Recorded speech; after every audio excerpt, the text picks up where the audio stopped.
The power of solidarity. In the beginning, the classes were divided. They were then split again and further divided. They were pressed, wedged, and stressed. No way to deny it. But one force could be summoned, a hope to survive it. Founding men owned slaves against nature's law. For humans cannot be owned. They worshipped some god.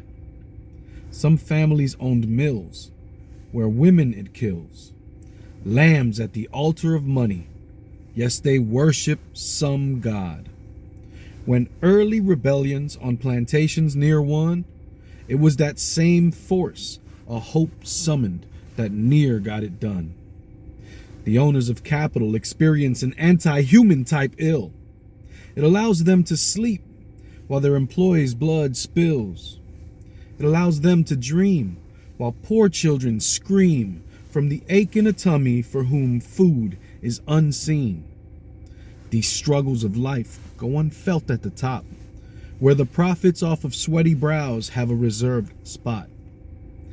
The first time workers united under the force in a fight, in 1676, along with Bacon, rebelled slave and indentured white. They succeeded in burning Jamestown to the ground and chasing Governor Berkeley right out of town. But when Bacon died, Berkeley recovered and doused the flames. From that moment, the country would not be the same. You see, capital saw the impending danger of this hope-filled unity. Fear birthed the slave patrol. Indentured servitude ceased to be. It also established institutionalized, systemic, racist seeds and promoted the ideology of white supremacy. From these ill-conceived ideas comes the American dream. To end British rule, we fought once more side by side, drawing upon that magic force. In all of us it resides. But in July of 1776, once again, capital used a feather to divide men from men. Capital, that devil, after using toilers to beat the British down, wrote into the Constitution mechanisms to keep us bound. The most lasting one, slavery, jewel to capital's crown. While slavery was enriching founders and whites off the backs of blacks in the South, capital, that demon in the North, was figuring things out. Methods to extract more while paying out less. Working poors died in mines, along tracks, in mills. What a mess. Slave patrol cracking skulls, retrieving runaways, while a movement of abolition was well on its way. This magical power, ever present in life, pulsates and grows most in moments of strife. The spirit of oneness, spirit of unity, is what motivated John Brown to become what he be, a spark, igniting a flame, the country in half it tore. The abolitionist's martyr started the Civil War. His actions at Harper's Ferry in 1859 would ultimately lead to slavery's decline. Reconstruction saw good, but it could not last, for capital knew to move or its opportunity would pass.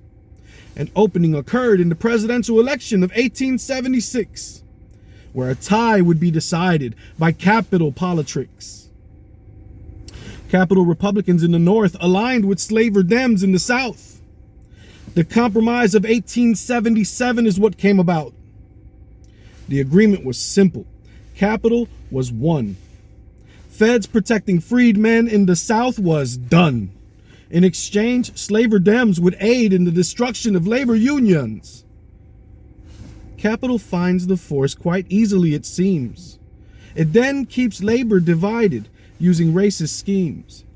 But as I said before earlier in this rhyme, nothing manifests unifying power like struggling times. A railroad tycoon, Jay Gould, once proclaimed, "I can hire half the working class to kill the other half in my name." And he did.